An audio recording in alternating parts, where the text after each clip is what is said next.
My name is Elizabeth Johnson. I'm from Queen Creek, Arizona, and my family is a victim of special education wrongdoing. Okay, my name's Shiley Johnson, Queen Creek, Arizona, Queen Creek High School. Go Bulldog. My name is Doug Johnson from Queen Creek, Arizona. My family and I are here for special need wrongdoing. Is the opportunity to be treated like typical kids in our school system. You know, she wanted to be on the basketball team, and when she was in junior high, the athletics director was amazing, and she made the basketball team. You know, but now that she's gotten into high school, there's things that she would like to do that she can't do.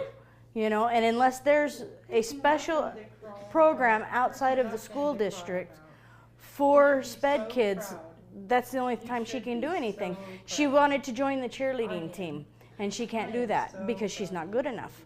You know, she would have liked to have been with the volleyball and the basketball teams, but she's not good enough. No tears. There's no So, reason for tears. Smiles. You've got such a gorgeous smile. There's no reason to ever cry, Shy. she was bullied at the beginning of the school year. She had kids throwing trash at her and pushing her, and when I went to administration about it, I was told it's absolutely impossible, that it does not happen in their school. But bullying happens in every school district, you know, and they should have at least wanted to look into it, and they didn't even want to look into it. She now hangs out with the varsity football team players. They're the ones that take care of her. You know, they're the ones that as soon as they found out what was going on, went and gathered her up for lunch. And now she eats lunch at the varsity football team's table, you know, and from that point on, the rest of the day, one of them football players is with Shilene, walking her from class to class to make sure that nobody picks on her.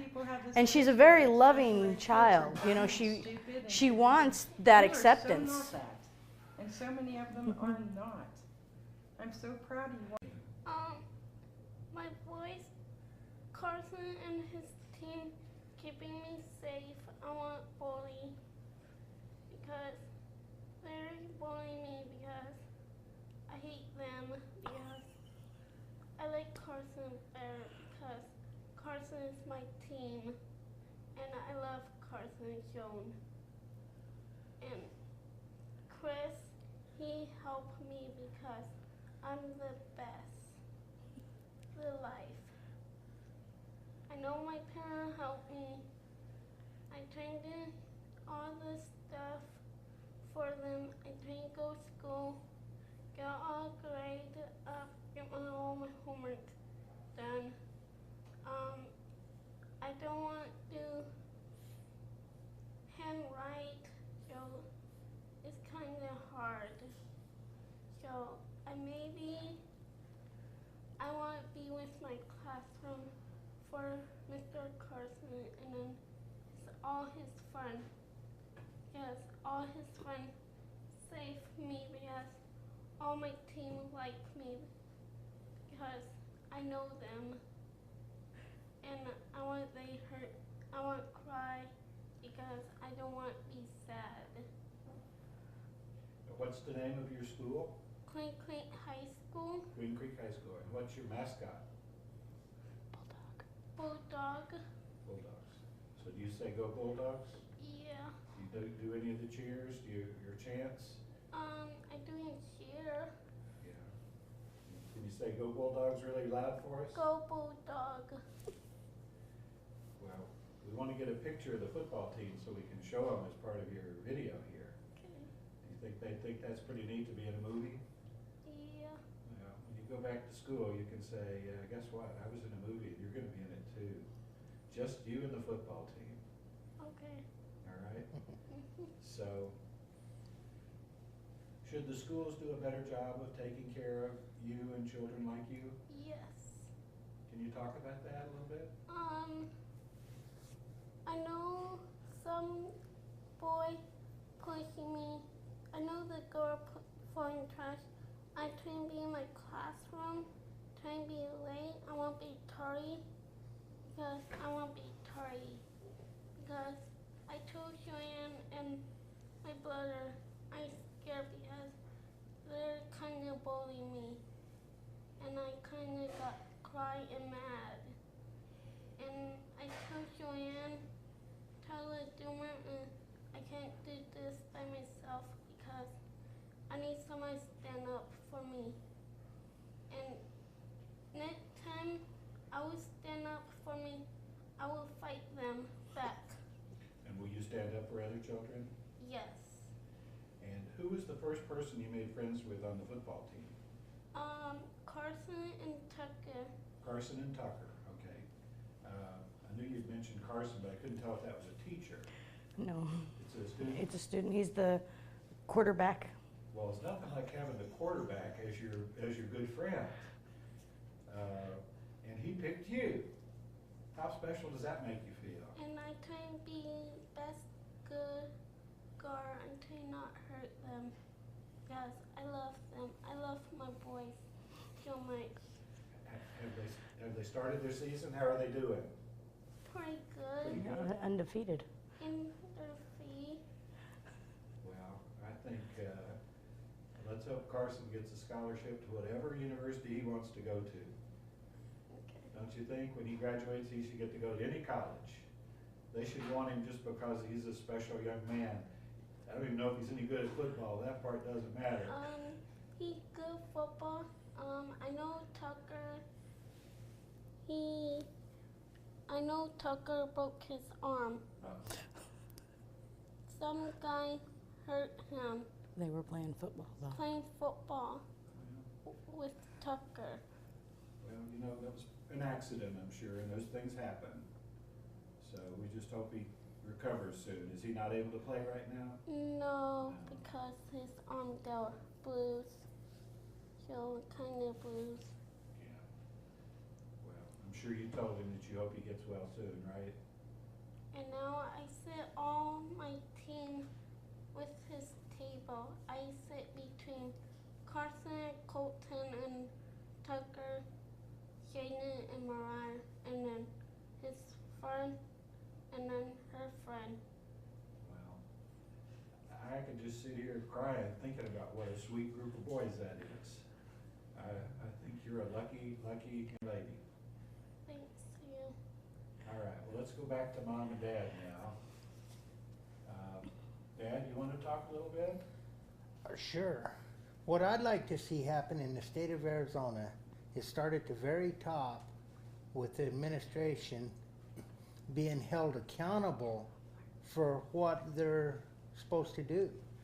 You know, we go to these IEP meetings just like thousands of other people in the state of Arizona, and we don't know all the laws. Over the last 16 years, my wife has educated herself and I about a lot of these laws, but there's a lot of people that don't know.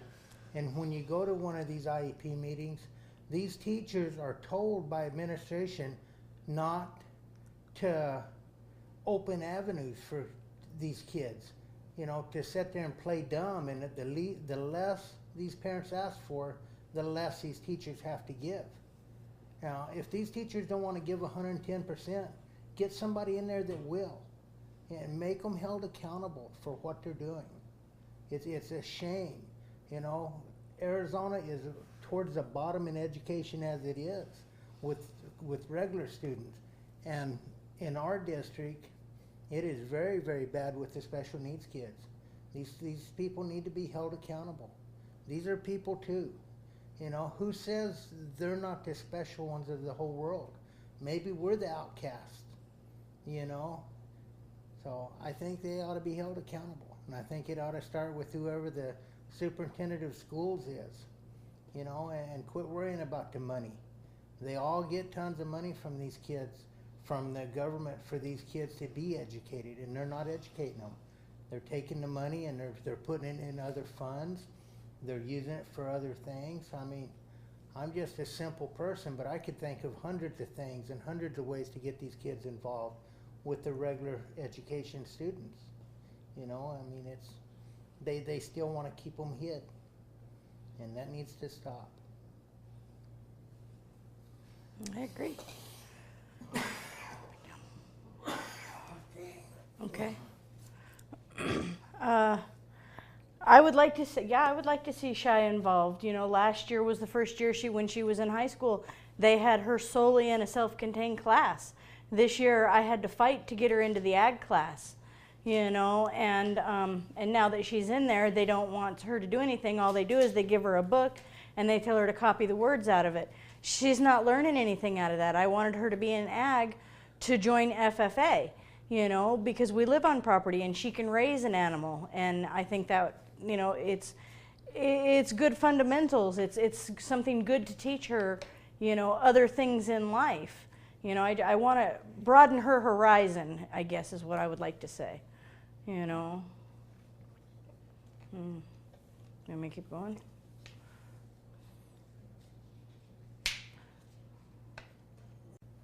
It's just hard getting anything done for these kids, you know. You have some teachers that are amazing, you know, and they do amazing things with these kids. Shy's had some of these amazing teachers. And then you get teachers that they want to just take the easy way out.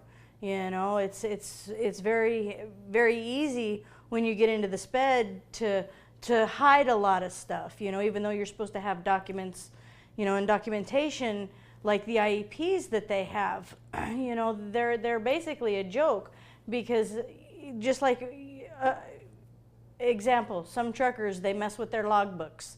You know, it's kind of like that logbook, you know, any teacher can get in there and mess it, but then they can do like fake documentation and say, oh yeah, the child was learning, when I know for a fact that she wasn't. We just had a meeting not too long ago about this. I was upset because they're just having her copy out of a book and she is learning absolutely nothing from that. She is capable of learning. You know, for example, when the doctors told us she'd never walk and she'd never talk with this brain disease that she has, you know, she definitely walks and she never is quiet. You know, she talks nonstop, you know, so, I mean, we push her. Her neurosurgeon told us when she was a baby, don't ever treat her any different than we do our 3 boys. And I never have. Dad, on the other hand, well, a little, but you know, he's gotten better, you know, but she is our only girl and she's the youngest and she was born with special needs. And she had a really rough start to life, you know, but because of everything that we've done for her and everything that we have fought for her, this is the result we're getting. You know, and I'm so extremely proud of her, you know, for the accomplishments that she has made and that she has done when we were told that she wouldn't. You know, we were told she would never read. She's reading Judy Blume books. You know, one of her favorite books is Tales of the Fourth Grade Nothing. You know, she can read it. She can comprehend it. You know, they tried to tell us this year that for the FFA, she had to memorize the FFA creed. Her teacher flat out told us at that meeting, well, she can't do it. Well, why can't she do it? Well, she just can't. She can't even say the Pledge of Allegiance. And she can say the Pledge of Allegiance. You know, they go too fast. Her thought process is 3 to 5 seconds slower.